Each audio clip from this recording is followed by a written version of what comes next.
Hey guys and gals, welcome. This is Patrick Precourt. Welcome to this week's Friday Coffee Break.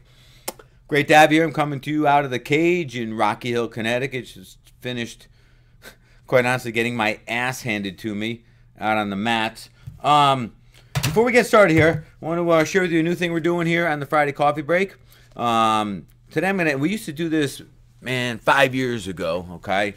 We got away from it a bit, and we're going to bring it back. So each week, we're going to take on a challenging question from you guys, the audience, and whomever's question we ask, whomever's question we answer each week, I'm going to send out to you a very inspiring and powerful book called The Power of Team.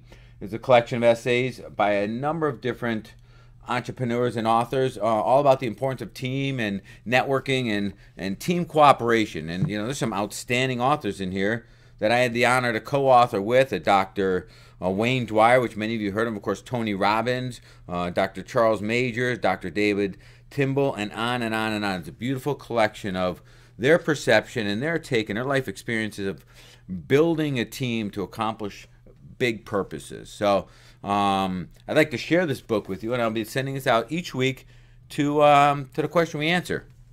So this week's question comes from Diane M, and I want to thank you, Diane. You will be getting this out later today. I'll put it in the mail to you. Diane is from Wisconsin. I won't answer. I won't announce your last name. Just I don't know why, but I don't think anybody does that. So. Anyways, the question Diane had asked here was about being challenged, and when you feel that you're going to fail, when your back is against the wall and you're being pushed, what do you do? And it went on, and it was a long question in a paragraph form about is this when we should take cover, reel in our resources and kind of weather the storm, or not.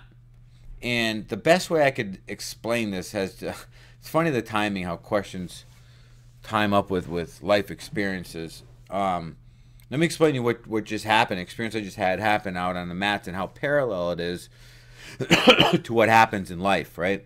So I've not been training consistently for well over a year, and admittedly I'm way out of shape. For anybody who's ever trained martial arts, if you take a week or two off, you lose your edge. You take months off, you get really dull. You take a year off, hell, you don't belong on the mats, right? But you got to start somewhere. My mates are great guys to train with. They have no problem with me training back with them. So anyways, long story short, I don't expect any favors from them. I don't expect any special treatment, nor should I. And quite honestly, I got my ass kicked today. But let me tell you something. It could have been a lot worse. Okay? No doubt I got a bit of a welt growing on the other side here.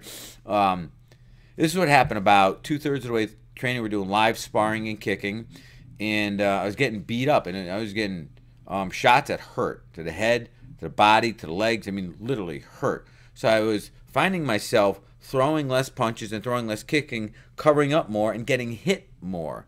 The more I covered up and retreated, the more I got punched and kicked. And as a matter of fact, it's more momentum I gave them. Where my only solution, basically to prevent me from getting just knocked out of this training, my only solution was to counter, and not counter lightly. So my first counters were just they're just almost like jabs and feint kicks, and they were just getting pushed off, and the attack didn't slow down. Nothing happened until I countered with everything I got and threw hard punches and hard kicks back. Now, granted, every time you expose yourself, when you go on offense, you've exposed a weakness, no doubt. And you may eat something for that. But until I got their attention and countered with something that they had to defend from, the assault didn't stop. So you say, well, Pat, how does this apply to real life? Well, you and I get challenged every day. And at some point, we feel we're challenged at a point where we start retracting.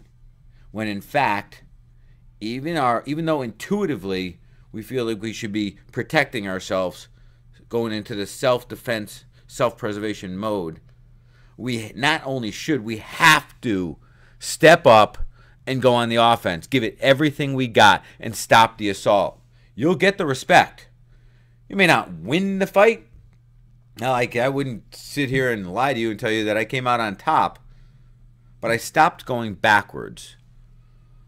And once it was all over, one thing I can tell you, okay, is if I want to play in that league again, I got a long way to go. And for a split second at a time, I realized I can do it. I can do it. If I put in the time and the work, I'll be able to get back into that space. And that level of confidence will now be brought into the next encounter and the next encounter and the next engagement. And it'll build and build and build. That's the takeaway, and that's how we stop a slide. Contrary to the retract and concede. What happens when we do this, McCuddle, the assault gets so overwhelming till we tap out, we're done, we quit, we move on. You guys got this. You deserve more. You can step up. It takes a lot of courage, a lot of guts, a little faith, and then just the action to hold your ground and throw back. You guys are awesome. So, for next week, send me in what you got. Any questions can be sent to askpatrickprecourt.com, askpatrickprecourt.com, or you can even send in a video reply. I love video replies, okay? A challenge you have in building your business, your own self-development, stumbling blocks that you come upon, okay? Something we can share with the greater audience. And I said, I'll use your first name. I won't use your last name, so it will be mostly anonymous. You guys are awesome. Have a great weekend. Cheers.